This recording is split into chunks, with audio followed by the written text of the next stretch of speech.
Magandang araw mga lods. So mayroon na naman tayo dito idadiagnose, no? Isa na naman tong Toyota Vios 2017 model. Dual BBTI na siya ang makina niya, no? Ayan, no? Yan. So ang mga sakit talaga ni Toyota Vios ay nasabog yung radiator, no? Kahit mapalamig pa yung lugar niyan, hindi mainit ang panahon. Pagka inabot ka talaga ng ganitong pangyayari, so ibig sabihin, pag sumabog ang radiator nito, merong isang pyesa dito sa cooling system niya na bumigay, no? Maaaring thermostat valve, water pump, tsaka yung radiator fan motor. So tatlo lang yan, ano? Yung nag-aano dito sa kanyang cooling system. Chichikin na lang natin. So ayun mga idol, no, may nagtanong kasi kaya pinatay natin yung camera natin. Continuous tayo, no, dito sa Toyota Vios na to. Inabutan siguro to mga hating gabi, no? Gabi na.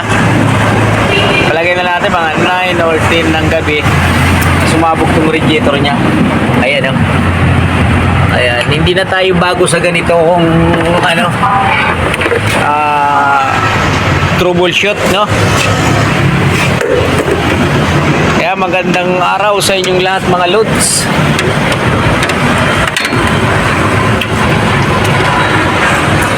So syempre, pag napalitan natin ng radiator to, idadiagnose pa natin bakit siya nag-overheat. May hindi gumana na isang ano dito. Ayan, no? Puro pala to ano mid Italy. Nagkanda wala na yung tops. Or hindi umikot yung fan motor dahil sa mga wiring. Isa din yan sa mga dahilan, ano. Kaya talagang iisa-isahin natin yan mga lods. Alaylay ng kahimtang eh. So ayun yung fan motor, no? Inilalagay na ni idol ninyo sa labas. So talagang maaga natin to inumpisahan para nga matapos agad. Talagang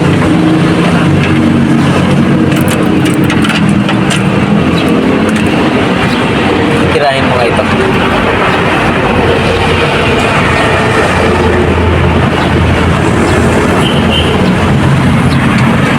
Para naman meron kayong ideya, no? So kailangan bantayan nyo talaga itong ganitong mga BIOS. Kasi ito mga bossing, wala tong temperature gauge.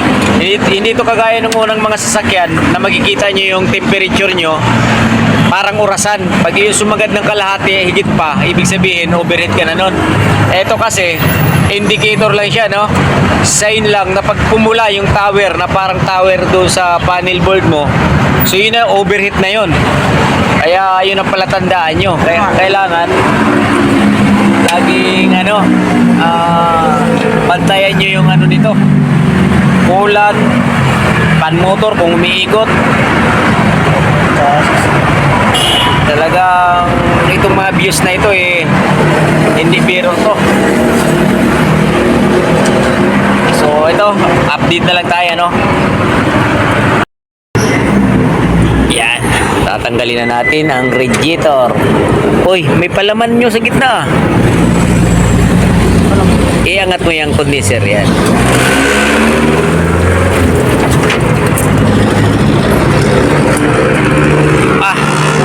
Grabe na pala ito radiator niya, oh. Biyak na biyak. So ito condenser to.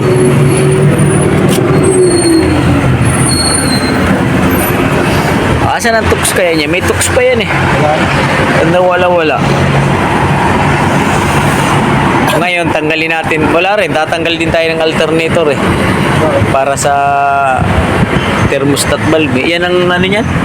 Kadalasan na hindi nagbubukas yan.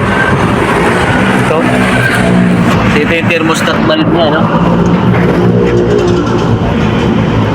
Oh, ba't parang may dilaw sa loob? Sira na nga nyo. Bumigay. Bal. ito pa rin yung original na radiator. So matindi talaga yung high pressure biak. Ayan mga lods, oh. So talagang malaking ang crack. Yo, tiyan mo naman. Akala mo hinagis, oh.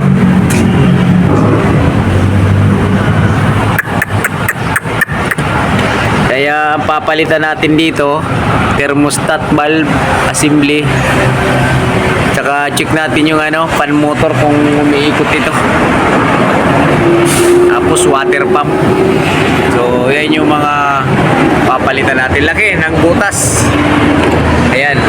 Napakahaba yan. Buong taas ng radiator wasak. Tawagan na muna natin yung may-ari, no?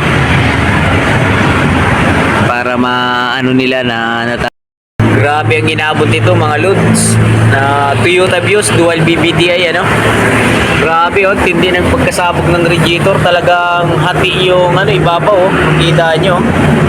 So kaya to sumabog mga bossing dahil may sa cooling system, may tendency na hindi gumana yung thermostat valve, water pump, tapos yung fan motor. Sa tatlo na yon, or kaya wiring, chichikin natin yan. Baka hindi gumana yung fan motor dahil sa mga fuse, wiring. So isa din yan sa mga dahilan, pero karamihan yan thermostat valve, housing at saka water pump. Yun ang karamihan dito na Toyota Vios nga pala dual BBTI, ayun, kulay itim. Yun yung kinicheck natin ngayon. So yun lang mga lods, para may idea tayo mga naka Toyota Vios dyan, mga dual BBTI. So kailangan lagi nyo checkin yung fan motor kung gumagana, tapos yung coolant nyo kailangan laging nasa minimum. So okay mga boss, yun lang. Like and share ng channel.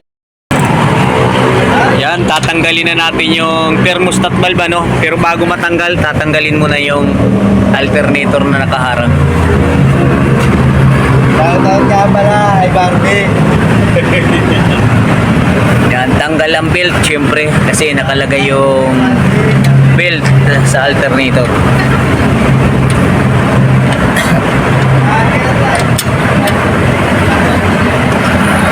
Haba ng bolt. Sa may dusi yan sa ilalim. Ito, may sakit akong dinala dyan. 12 o 14 din, tingnan mo daw. Matandaan eh. Sa mayroong bolt pa yan sa ilalim na isa eh.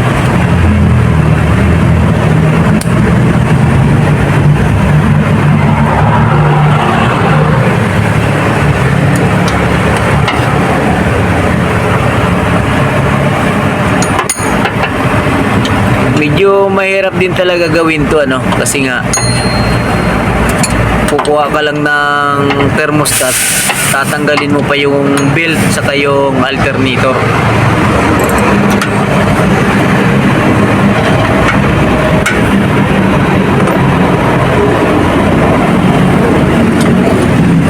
Lalim.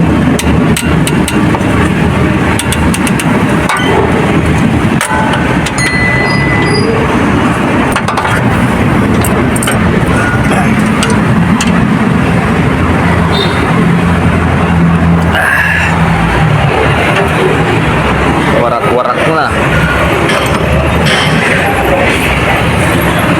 12 nyo.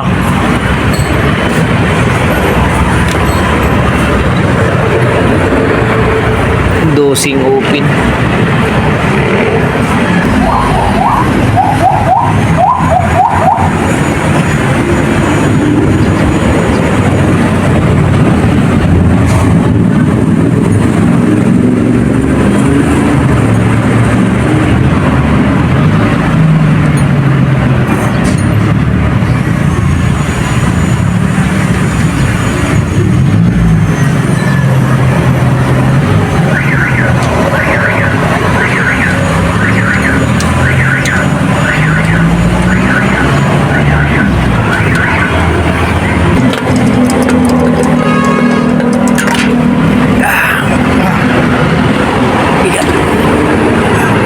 Alternator.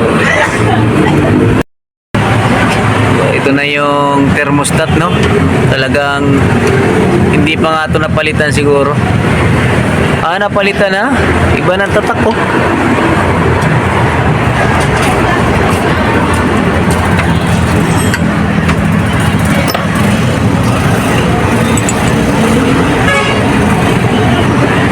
thermostat valve.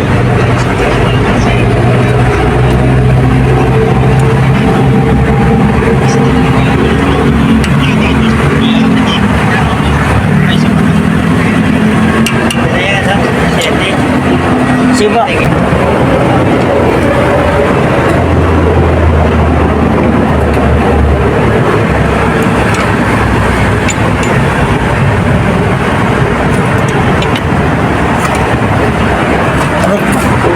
Ano talaga, hayop ka talaga. Ang ina mo!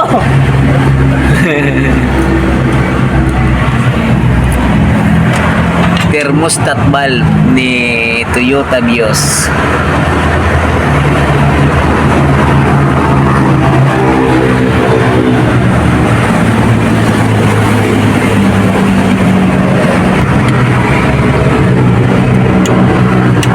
Yung clamp.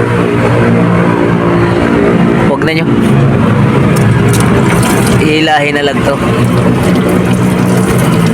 Galaw-galawin mo nyo.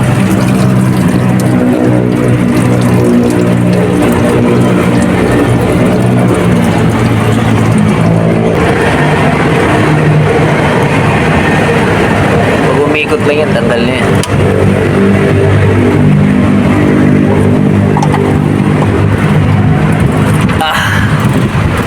Hirap naman.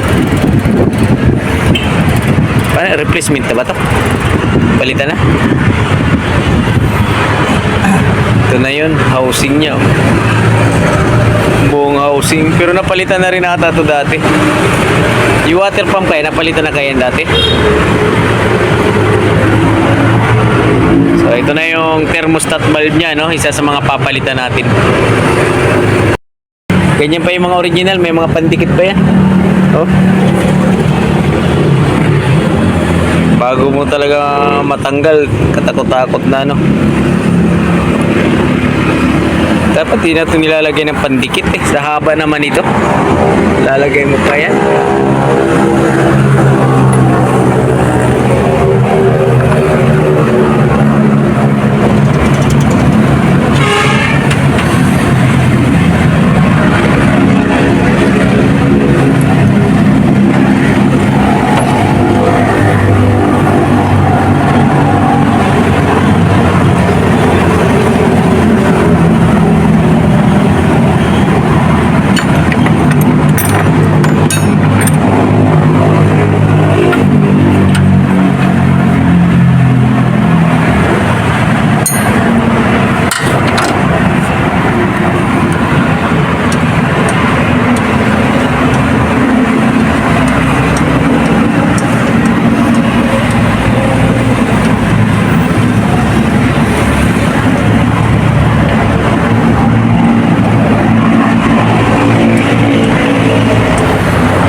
Ibaba pa. Pero pa yan. Maluwag na yun. Yun doon sa ano, pinakababa.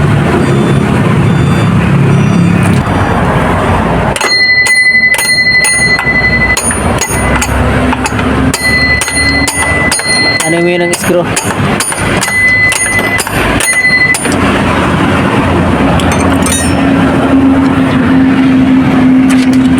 Oops, laglag.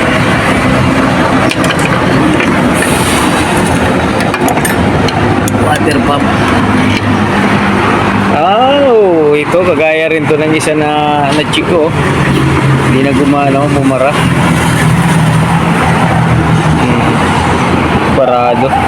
Ito yung butas niya eh.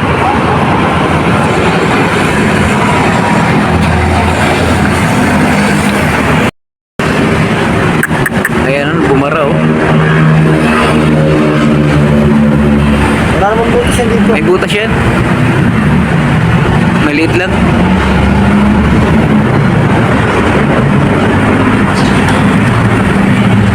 Ah, ito yun.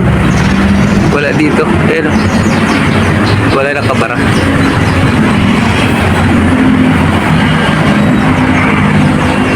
Dumi. Ang dumi. So ito na no, mga papalitan. thermostat, radiator, tsaka itong pump. Yan lahat yan. Ito. Huwag na to, panlabas lang yan. Toyota Aisin. So ito pa rin yung kanyang stock, no, yung original. Talagang bumigay na nga ito. So okay. So ito, pinakita lang natin yung mga papalitan ano sa Toyota Vios na dual BBTI mga loads. Water pump, thermostat, radiator. So dito muna tayo pupukus, no, bago tayo pumunta doon sa kanyang fan motor. Okay.